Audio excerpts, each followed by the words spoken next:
episode of Take a Look, the European People's Party series of interviews on digital policy. And today we're going to take a look with two special guests, Dimitar Lilkov and Eoin Drea. So dear Eoin, dear Dimitar, it's a pleasure to have you here. Thank you very much for accepting our invitation. You both are senior research officers at the Martin Center for European Studies. Eoin, you specialize in economic and social policy, while you, Dimitar, cover the digital economy, energy and environmental issues. So you are very busy.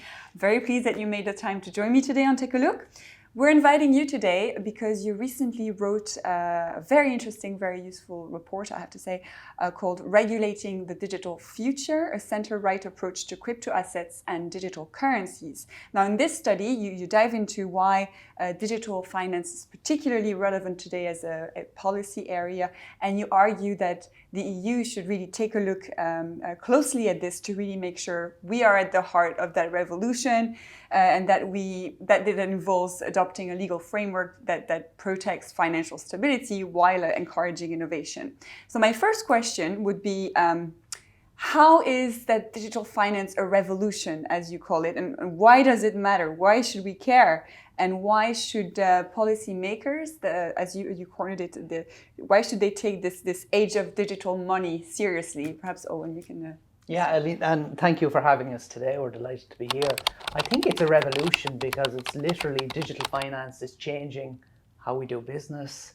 It's changing how we shop online. It's changing how we interact with each other and how businesses interact with each other. I think that's a very important fact that sometimes is overlooked, because if you look around now, you can see that this talk about digital finance, about crypto, about digital currencies, it's everywhere. And it's no longer just isolated in the ivory towers of political discussions or on Wall Street or the City of London or Paris or wherever. It's actually in the mainstream. It's become a huge agent of change among the younger generations about how they communicate, about what they're investing in and how they do business. So I think that's why we should really care. And I think it really puts the onus on policymakers to come up with a framework that, as you mentioned, is kind of a sustainable framework that protects financial stability, but which also, I think, doesn't kind of take the Chinese or the Russian approach, which is kind of like, no, we're not doing this, but to allow innovation. I think our policies should always be tilted towards innovation while maintaining, key core center-right principles like financial stability. So I think that's the important thing. Yeah. And if I can just jump in very quickly, regardless of your views on crypto, because we know that there's many risks involved, and to be honest, most of the new coins and the ICOs, they are scams, and we've seen embezzlement, we've seen things which we do not want to see in the future. But regardless of your opinion on crypto, we see that part of the inherent technology in crypto, the blockchain, let's say, the distributed ledger technology, the mere digital tokens as a new feature in the economy, this is something which will remain in the future, and this is something which even conservative institutions like central banks are examining right now as a feature, as a component for future transactions or future products. So I think that policymakers should not be blind and just wave the whole thing off. We should study this and prepare for this and hopefully integrate it in a positive way.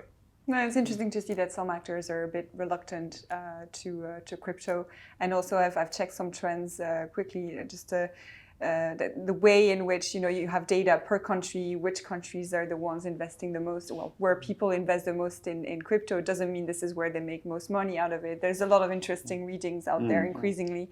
Now, your report includes recommendations on how we should approach digital finance.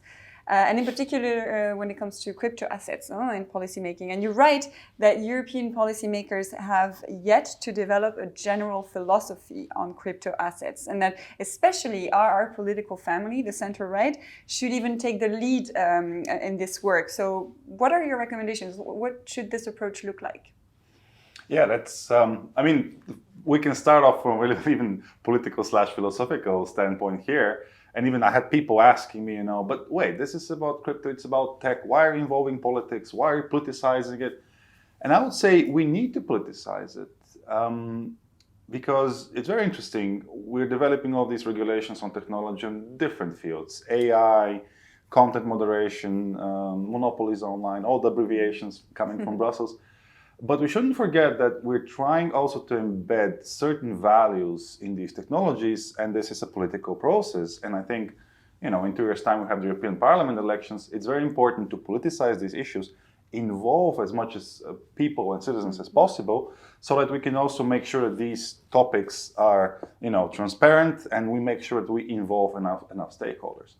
This being said, when we talk about recommendations from a very, center-right perspective, and Eoin hinted at this, the individual should have the opportunity to invest as him or she deems fit. But we, as a society, we as political parties, institutions, we have to safeguard societal interests. So there has to be this balance between people being able to invest their money, but also making sure that this whole thing doesn't fall apart and we endanger financial stability. And as we mentioned in our report, when we talk about stable coins, some kind of crypto assets, there are big risks for the financial stability of our system. This is number one, and we try to distance ourselves from the approach which is taken by China, for example, which put a complete ban on all of these technologies. An open democracy, should be open on this front and allow its citizens to pursue different avenues. Another thing which we highlight in our report, and this is a very center-right, I think, angle, is that the European Union framework should be there, and we must build this framework from a supranational level, but there must be enough leeway for national authorities, let's say when it comes to taxation of crypto assets or profits, when it comes to, let's say, advertisement.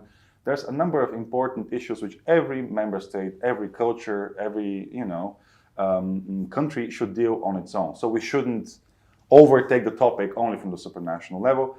And we recognize also, a final remark, stable coins, I think, are the biggest worry we had with Eoin when we reviewed all these crypto assets. And maybe just a very brief intro, stable coins are crypto assets which are tied to actually existing currency or a basket of currency. And I think many of your viewers maybe were aware that Facebook or Meta tried to establish this currency in 2019 called Libra, but it didn't take off exactly because many regulators saw that there's risks involved. So we support this approach that stable coins should be tightly regulated because this can actually have risks involved for the whole financial system. And I might just build on what Dimitar has said, in a sense that I would argue that politics, it's the political economy of crypto that will deem whether it's a success or a failure. I think in Europe and the US, you don't have to have a long memory to remember the financial crash which started in 2007. And of course, what kicked off all that crash was the great innovation at the time of mortgage-backed securities. And at that time, we didn't realize how the risk permeated through the system, and ultimately you got a complete breakdown of global financial markets. So I would, regulation is absolutely key here, and that's where politics plays a key role. We can't forget the mistakes of the past. We can't forget the mistakes in regulatory structure, in oversight. Certainly, we've learned that lesson very clearly in my own country of Ireland over the last 2 decades. And my final point on this would be just that the European Central Bank also has a key role to play. It has a key role to play not just in the regulation of things like stable coins, as Dimitar mentioned, but also in terms of driving forward the evolution of a digital euro, an e-euro. I think that's absolutely critical. I think only since Christmas, over the last couple of months, we've seen huge strides made in the United States with President Biden coming out to really drive forward the US. China are already well developed, the British, the Swedes. So I think there is a real onus on the ECB to drive forward quicker maybe than even they're going at the moment. It's not that it needs to be rushed. It's not that it needs to minimize the risks. It just needs to make sure that we place the Eurozone in a position of global leadership. I think that's very important. Thank you very much. I think this message is coming clear to our EPP family members, and I'm thinking particularly we have Commissioner McGuinness doing great work on this. So yeah, the importance of moving ahead at the right pace, making sure that we don't lag behind. This is often what we hear when it comes to technological progress in Europe. Now, thank you very much to you both. I have one final question. It's a bit of an informal one. Did you yourselves dare investing in crypto? I'm probably showing my age here, and I have to say no. I think there's still too much that we don't understand about the inherent risks, and there's no, proper regulatory oversight in place yet. So for me, it's no. Yeah, it's not easy. There's a lot of information to take in before you decide that as well. I jumped on the hype train, the crypto hype train, back in 2017, I think. Wow. I played with an account. Then I broke the phone, which actually had the key which accessed my wallet. I forgot about it. It was just a broken phone back home. A couple of years later, I understood that the small money I've invested went up tenfold. Wow. And I made sure to find the phone and fix it.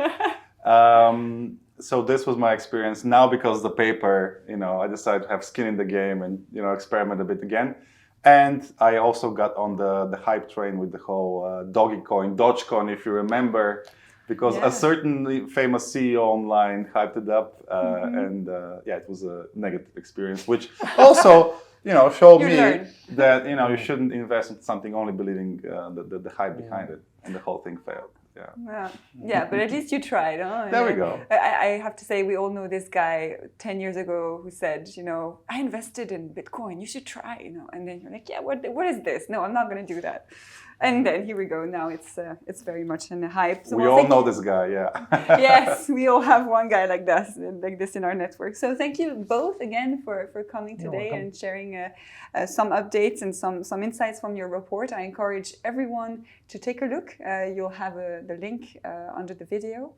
Thank you very much for joining us today and for following Take a Look as always. See you very soon. Thank you.